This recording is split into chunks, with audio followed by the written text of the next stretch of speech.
Welcome to Choice Classic Radio. With 946 episodes made, Suspense originally aired on the CBS radio network from 1940 to 1962.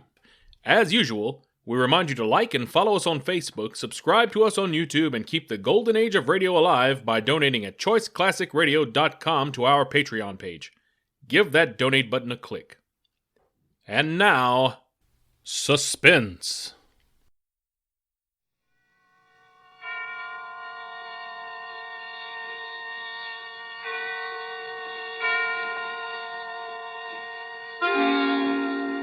Suspense.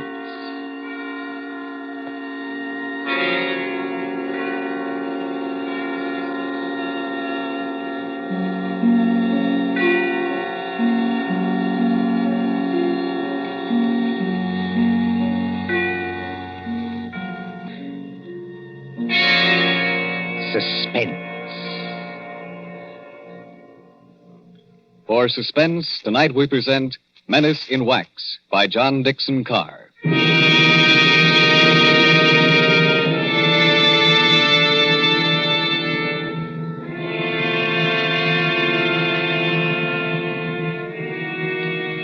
During the French Revolution of 1793, a Swiss girl copied in wax the severed heads of those who had just been guillotined. She married a Frenchman named Tussaud and came to London, and she founded Madame Tussaud's Waxworks.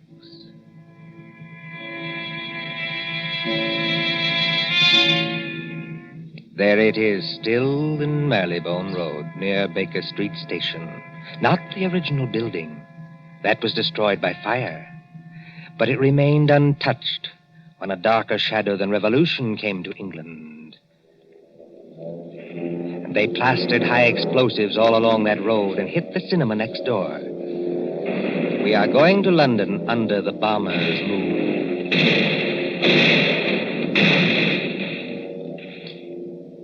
Late one night in March of 1941, a young man hurried up to the great glass doors of Madame Tussaud. Hey, open up here. Isn't there a night watchman around this place?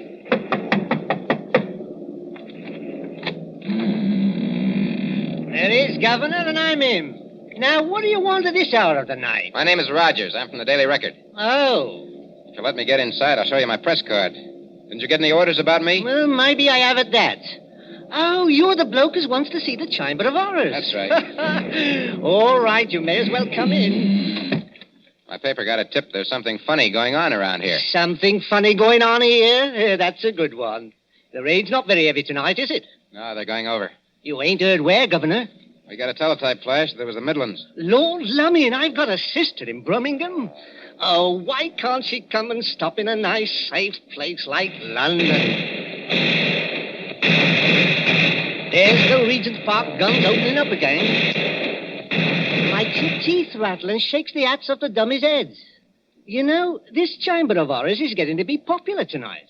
You mean there's been somebody here before me? Yes. A woman? That's right, Governor. About 5 feet 2 inches tall, very pretty. If you like 'em, brunette and big-eyed and a phony French accent. No, Governor, no. This was only an old lady that lost her handbag. Oh, thank the Lord for that anyway. Now then, what is going on around here? Well, I don't know, Governor. You'll have to ask Pearson about that. Who's Pearson? Oh, he's the bloke that's the watchman down there. He's old and he imagined things. He phoned your piper. Have you got an electric torch? Yes. Then go straight on through the marble hall and down the stairs on your left. And don't speak to the policeman, 'cause he's wax. Yes, that's the way, Governor. That's the way to the Chamber of Horrors. Thank you.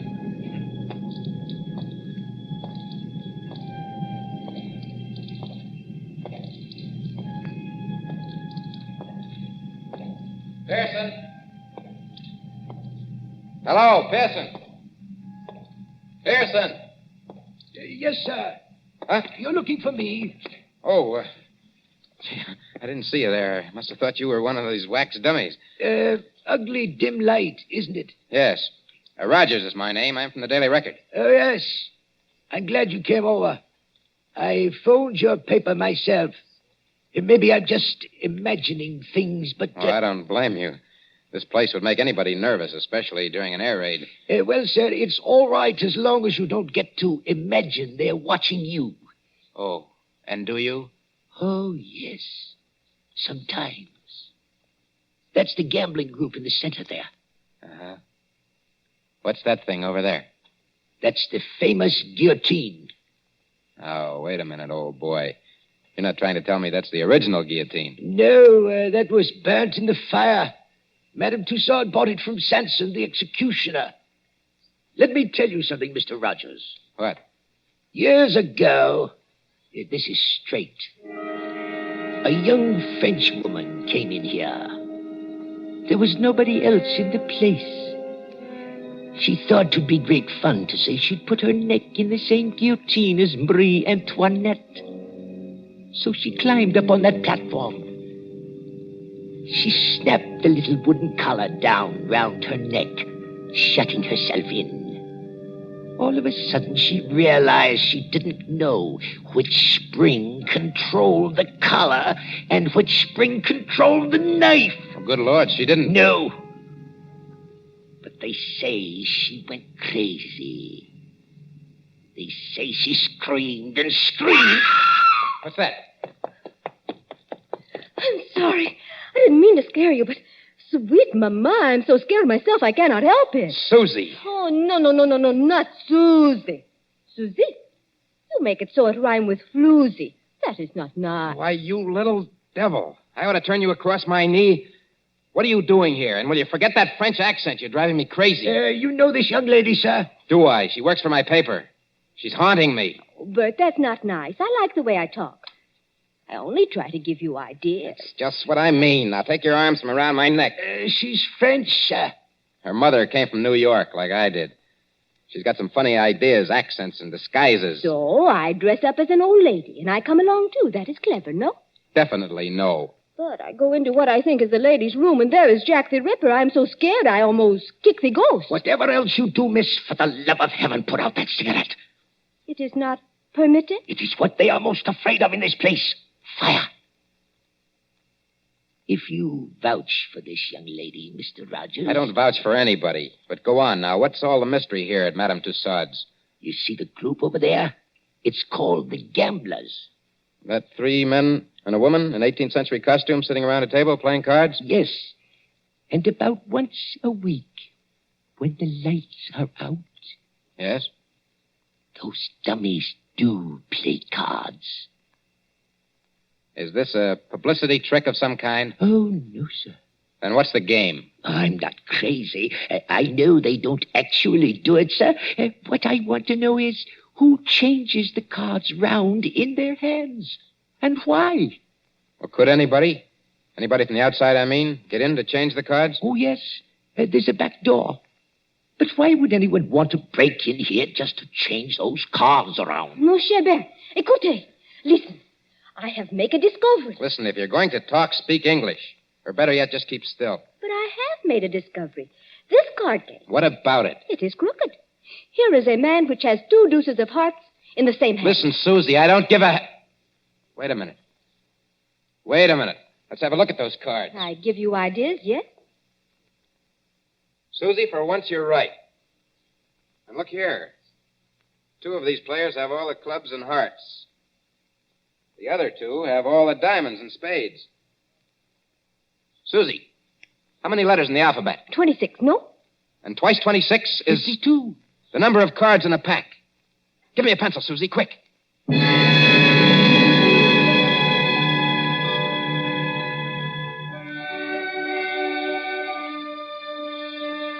War Office, Whitehall. MI5, headquarters of military intelligence. There next morning in the map room used as an office by Colonel Warrender. Mr. Rogers, I am a busy man. I appreciate that, Colonel Warrender. Anyhow, sit down. Thank you, sir. Now, what's all this? These cards you claim form a code, is that it? Yes, sir. Now, look, sir. Let each letter of the alphabet represent a card in clubs and hearts. That's 26. And then? And then when you get to the middle of the message, switch the alphabet over to diamonds and spades.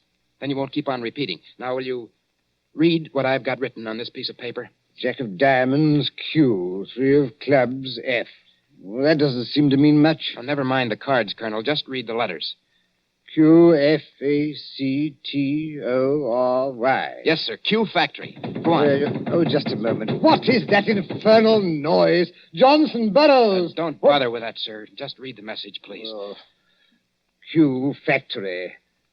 10 p.m., 15th. Today's the 15th of March, Colonel. Oh, all preparations made. Use dive bombers. I see. This message was left openly. So openly that nobody ever noticed it. Yes, the trick's been tried before. No contacts, no gatherings, no letters that might be intercepted.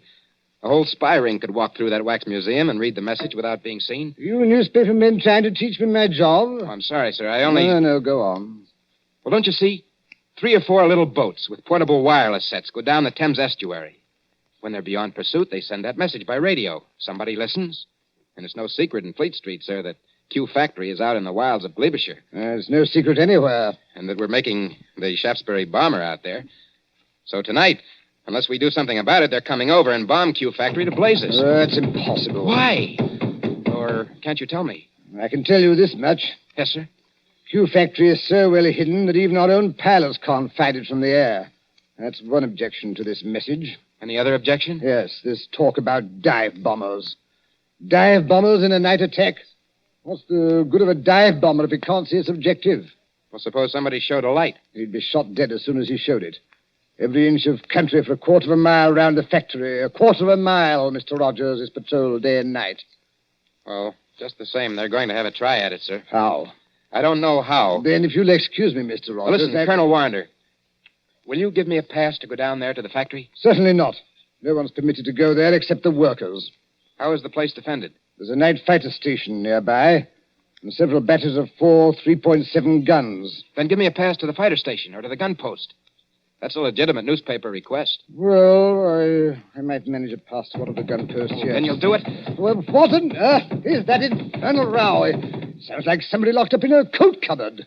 Yes, as a matter of fact, Colonel, it is somebody locked up in a coat cupboard. A young lady, so-called. A young lady? Who locked her up?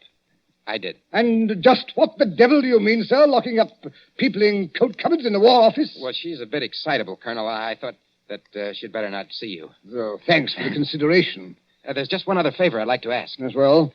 If she asks you for a pass, don't give it to her. Don't give it to her under any circumstances. What's her name? Susie Dubois. You're rather too late for that, young man. The Public Relations Office granted her a pass 2 hours ago. What? Oh. A woman to an anti-aircraft battery? This is what we call a mixed battery. Women on the guns as well as men. She said it would make a good human interest story for the press. I must say I agree with her. One moment, Mr. Rogers, before you go. Yes, sir. That gun post is fully 2 miles from the factory. You can go there, but if you take one step further, you'll be shot on sight by our guards. I warn you. I'll be careful, Colonel. I'll be careful.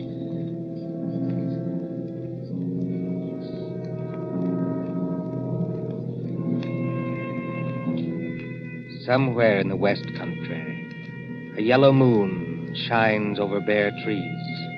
A white mist, moving, clings to the ground.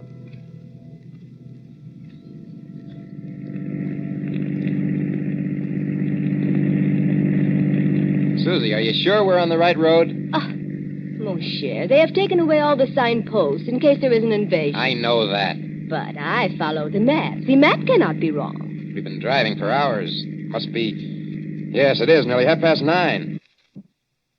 Half an hour to go. Trees, and still more trees. Look, there's a break in the trees ahead. It will be open country in a minute. Yeah. That's funny. Look how deep the leaves are here on the road. But one thing I tell you, just between you and me and the bedpost... Gatepost, Susie. The term is between you and me and the gatepost. And speak English. I am speaking English very well, thank you. I do not need your help to be pure. All right. Now, this map. Well, what about it? It say we should go through a lot of villages. Mitford, Archidine, and Saffron-Wiville. I have not seen any villages. Did you say Mitford? Oui, monsieur. Susie, let me have a look at that map. Come on, hand it over. But what is wrong? It is a perfectly good map. Yes, Susie. It's a fine map. It's an excellent map. Only it's a map of the wrong county. I have made a mistake? No? I don't even believe you can read. This is a map of Barsetshire. We should be somewhere in Glebeshire. Now, where in the devil are we?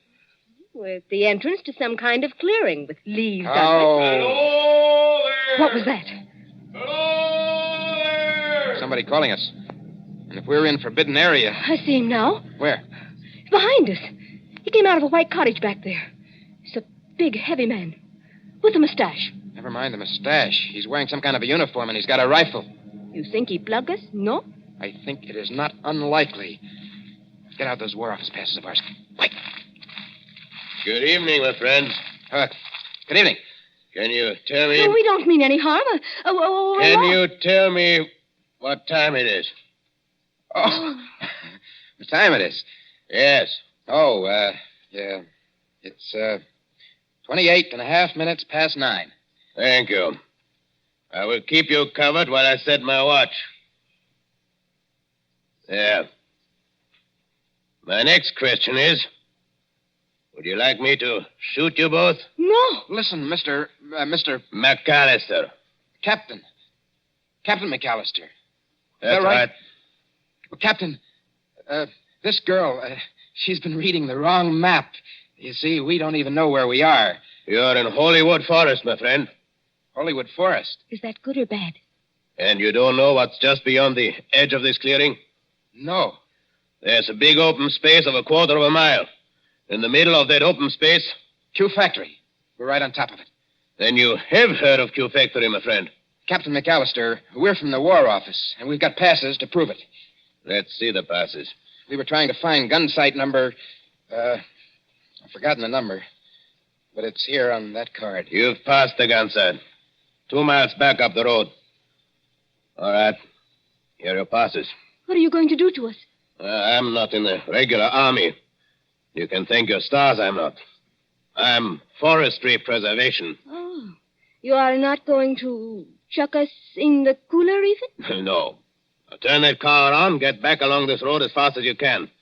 If they fire at you, as they probably will... Oh, I wish I am home. Pray no, Mau, I wish I am home. Well, then hope for the best. My watch had stopped, and you did me a good turn. Well, hurry along. Hurry.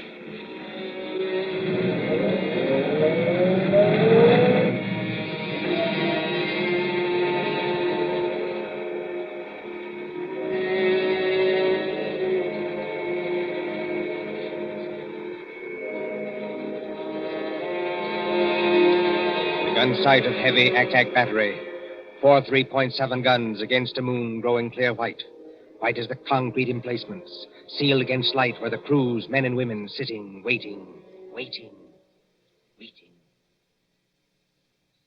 sir, glad to have you both here.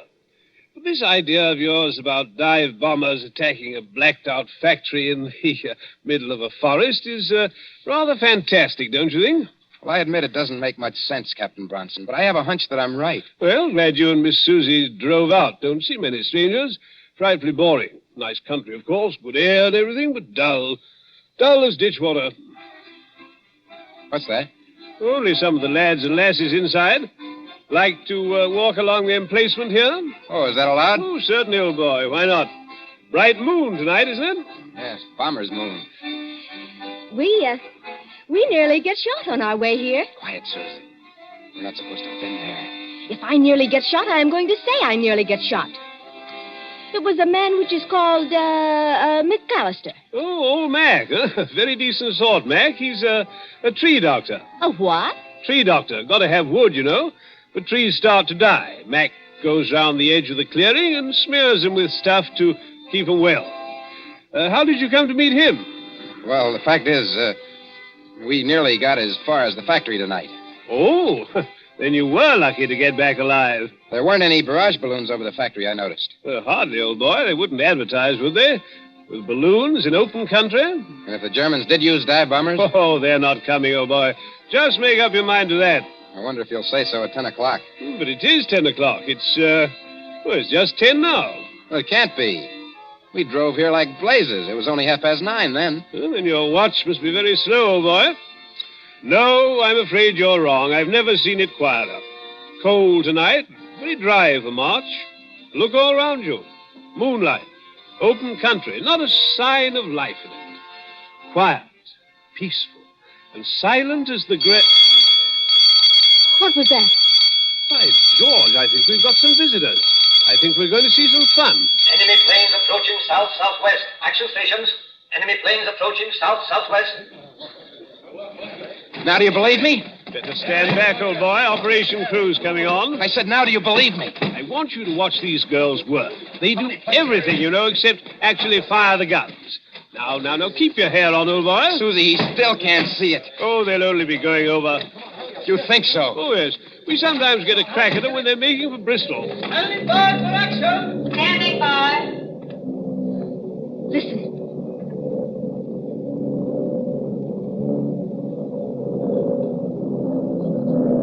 I have heard that noise 1,000 times, but every time I hear it, I get sick. They're flying ruddy low, you know. Just what I was thinking.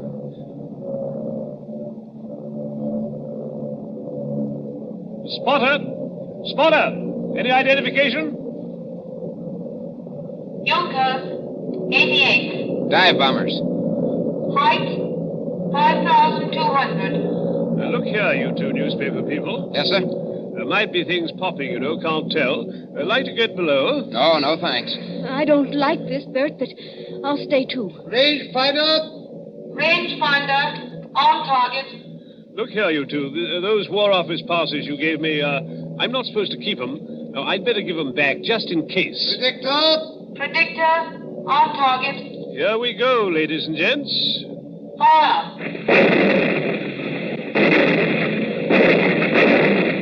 Stand by. Predictor on target. Fire. Stand by. Predictor on target. Headquarters message, sir. Fire. Yes, Corporal? Hold the fire. Night fighters taking off. Hold fire. Night fighters taking off. Hold fire. Message understood. What is the matter with them? With who? Those Boche planes. They're still a good way off, but they don't come any closer. Must be going over after all. They're circling. I think they're waiting for a signal. Anyhow, here are your War Office passes. You seem to have got them all smeared with oil. Oil? That is all right, mon cher. When we get them back from Captain McAllister, they have oil on them. I think maybe he dropped them on the leaves because there's oil on the tires of the car, too. Then I think how always in this we meet things that burn. At Madame Tussauds last night, they would not let me smoke a cigarette in case of fire. Fire. That's it, fire. What's the matter with you, old boy? Why did that fella, way out at the end of nowhere, want to know what time it was? Are you scatty? McAllister, you told me so yourself. He goes around the edges of the clearing and smears the trees with stuff to keep them well. Well, what about it? Suppose it was crude oil. Suppose between each tree he laid an invisible fuse of dead leaves soaked in oil. I don't understand. In 30 seconds, a complete square of fire runs around the limits of the factory grounds. That draws the bombers in. Then as the flames blaze higher, they've got enough light to dive on their target. There. Our night fighters are letting loose. Brunson, I see it all now. Come on. We've got to get to that tree, Dr. McAllister. It's a matter of minutes.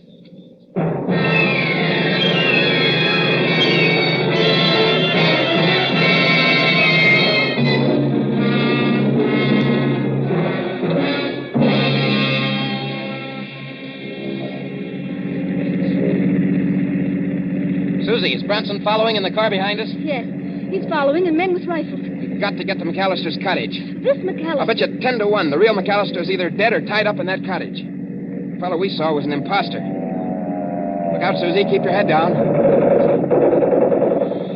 Oh, those fighters.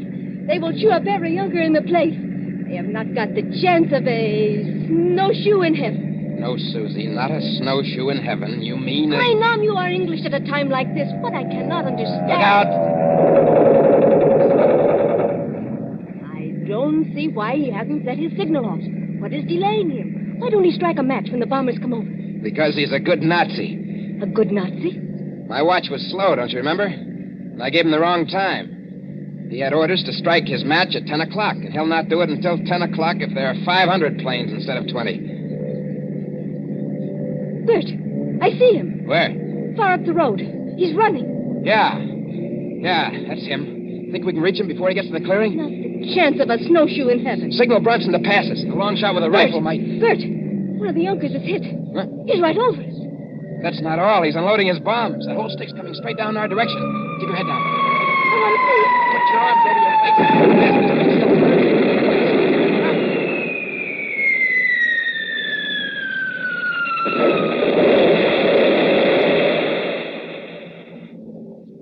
Are you all right?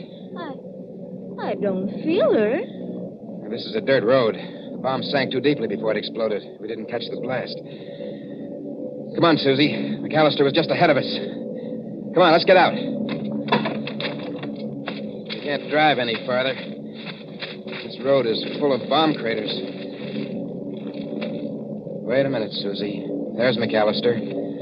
He is dead. Yes, Susie. Killed by a Nazi bomb. Look, on the ground. What are those two white cards? Oh. They're all smeared with oil. They must have fallen out of McAllister's pocket just before he got hit. Let's see. What do you know? What are the cards, Bert? 2 tickets for Madame Tussaud's Waxworks. I'm afraid our friend's never going to get to use them. Not the chance of a snowshoe in heaven.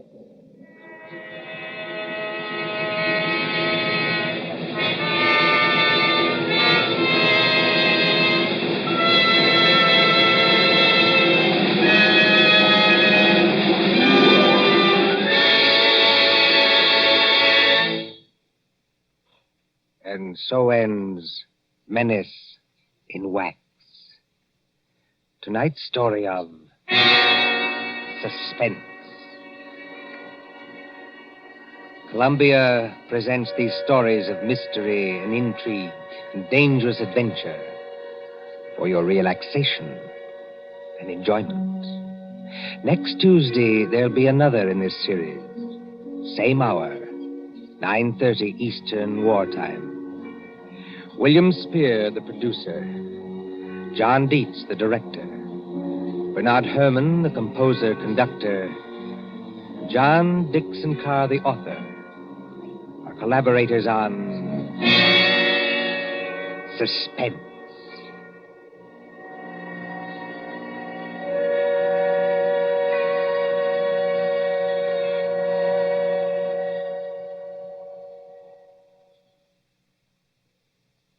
Here is a message of vital importance to every person who drives an automobile in America.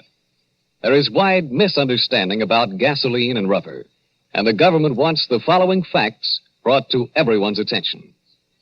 Actually, there is no scarcity of gasoline except in some parts of the East. But nowhere in the country is there enough rubber for military and civilian use. Starting 2 weeks from today, December 1st, mileage rationing goes into effect. This means that no car owner anywhere in the United States will be able to buy gasoline without a mileage rationing book. The purpose is to conserve the rubber we have by eliminating all unnecessary driving. When we think of the tremendous distances our mechanized army is traveling in North Africa and the long road to victory that still lies ahead, this extra effort on our part is slight indeed. Remember, everybody is going to have mileage rationing, so why not be prepared? The best way each of us can save rubber is by sharing our car with others. Let one car do the work for 2 or 3. So why not arrange with the neighbors tonight and start sharing the car tomorrow? It's the one real, important contribution that every automobile driver can make. Don't be a lone rider. Share your car and do your share for victory. This is the Columbia Broadcasting System.